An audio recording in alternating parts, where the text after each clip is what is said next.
Newt Gingrich is on the line, former Speaker of the House, currently a co-host for the new CNN Crossfire. Mr. Speaker, good to have you with us this morning. Well, it's good to be with you all. All right, so let me play this out for a moment because we got this thing going on the Senate floor, but ultimately it does appear that Harry Reid is going to be able to put the funding for Obamacare back in. It will be Sunday before the matter is finally taken care of in the Senate and sent back to the House. The House will come in on Monday. They got 2 days to resolve something or to send it back or accept it or do something, or we face a government shutdown. If you were the Speaker of the House at that moment, what would you do? Oh, I would probably attach the 3 or 4 most indefensible parts of Obamacare and send it back over and say, I mean, look, this is all a legislative dance. The president could have started meeting months ago. Senator Reid could have been decided to be reasonable. But I think we have a very deep difference about the future of the country. And I think the way you work that out is you have a collision, and you eventually have to negotiate. But is it worth a government shutdown, though, Mr. Speaker? It might. Or you know that 80% of those surveyed say they're against a government shutdown on this issue. Well, the constitutional process is messy, and you know, what you can't do is give the president the power to say, I won't negotiate with anybody, give me what I want. That's a dictatorship. Yeah. So does the president have to negotiate or not? Well, the president's taking the position both on the debt ceiling and on the government, funding the government, that it will do it his way or not at all. And the duty of the U.S. House at one level is to say presidents are not above the Constitution and that they don't get money if they don't negotiate.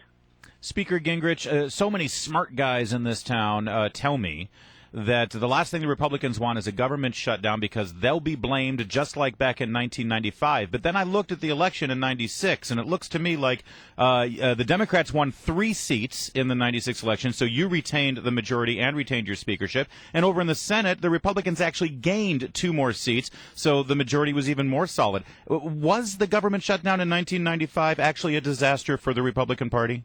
No, it's a mythology of this city because this city is made up of the establishment, and the establishment doesn't want to change things. And so the establishment wishes that conservatives would just, please make a speech and surrender. You're allowed to make a speech, but then surrender. If you don't surrender, you're cheating because you're actually fighting, because you actually believe in something. Nate Silver, who's widely regarded as a very smart guy about polling data, wrote an article recently and said, looking at all of the data for 1995 and 1996, the government shutdown either had no effect or at most it helped Bill Clinton, by 2 percentage points. But he said the odds are it had no effect. Clinton actually lost popularity. Remember, the most recent surveys show that the margin that would blame the Republicans is only 39 to 36 over those who would blame Obama. That's much closer than it was in 1995, 96. And I think if the Republicans keep saying the president has an obligation to negotiate, the American people believe that. They don't think presidents get to be dictators. And I think the average American will get pretty fed up with President Obama's attitude that we have to give him exactly what he wants, or he'll veto things. And Harry Reid has to get exactly what he wants, or he'll stop it. Yeah. And the House Republicans are very prepared to keep the government open.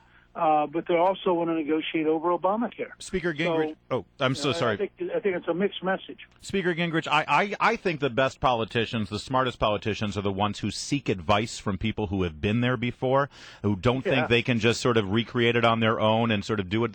I've got to think Speaker Boehner, knowing what he's faced with right now in this negotiation and with these very high-level strategies, has he reached out to you? Have you been able to give him some advice since you've been there? John and I have talked. Remember, John Boehner was there. I mean, Boehner lived through this. He understands that it gets very messy and very complicated, and that you better get a good night's sleep because it's going to take a lot of energy to work your way through it. He was there. Did he learn the right lessons from what happened in 95?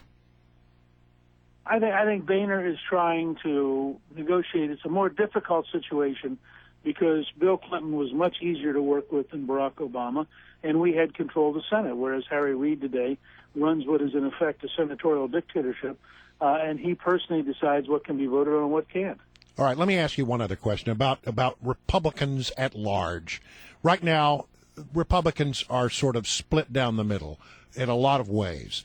And we got this thing going on in the Senate with Ted Cruz, and I admire Ted Cruz for standing up for what he believes, and I would never dissuade anybody from doing what he's doing because he's exactly what he said he was going to do when he got elected. But doesn't this drive a wedge through the party? And I'm reminded, you're a historian, of what I think it was Lincoln said about a house divided against itself cannot stand.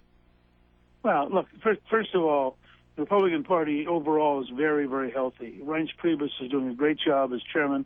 We have a majority of the governorships. In fact, we have governorships occupying 315 electoral votes. We have very, very smart governors who are doing very intelligent, creative things. I think the party overall is in pretty good shape. And I think the real question is going to be, do you want bigger government and higher taxes and more regulation with the Democrats? Or do you want an economy that's growing and smaller government and a lot more jobs with the Republicans? And if that's the theme of the 2014 election and the 2016 election, I suspect we'll do very well. People are not happy with the current economy. They're not happy with the current totally confused foreign policy, and they're certainly not happy with a government bureaucracy that is incompetent and riddled with waste. Former Speaker Newt Gingrich, last night during his megathon speech there, Ted Cruz read from Dr. Seuss. Doesn't Callista have a line of patriotic children's books? Are you going to throw some his way? Callista's sending Ted her 3 children's books. Ellis the Elephant introduces 4 to 8-year-olds to American history, and the newest one, Yankee Doodle Dandy, comes out October 7th. So she's going to give all 3 to Ted, so next time he does this, he can be reading about American history from children. There you go. I hope the Senate leadership listens as well. All right, thank you so much, Speaker Gingrich. That was a